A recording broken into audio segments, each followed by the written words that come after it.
கோவையில் திமுக 72வது வட்டக்கழக பொது உறுப்பினர்கள் கூட்டம்.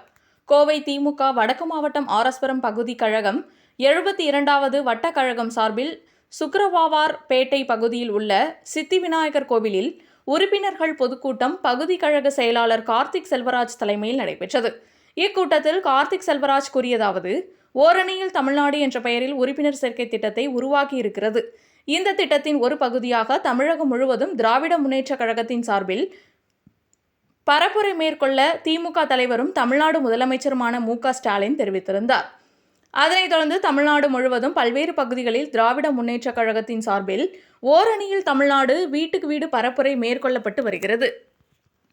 அதன் ஒரு பகுதியாக வடக்கு மாவட்டம் ஆரஸ்புரம் 72வது வட்டக்கழகத்தின் திமுக தொண்டர்கள் ஒவ்வொருவரும் பகுதி மக்களை நேரில் சந்தித்து அவர்களின் குறைகளை கேட்டறிந்து கட்சியின் உறுப்பினர்களாக சேர்க்க வேண்டும் என்று தெரிவித்தார்.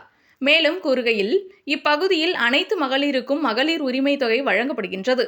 விடுபட்டவர்களின் பெயர் சேர்க்கையும் நடைபெற்று வருகின்றது. இந்த பகுதியில் கழக ஆட்சி சிறப்பாக செயல்படுகிறது. எனவே அனைவரும் கழகத்தின் ஆட்சி சிறப்பாக நடைபெறுவதை பொதுமக்களிடம் எடுத்துரைக்க வேண்டும் என்று பேசினார்.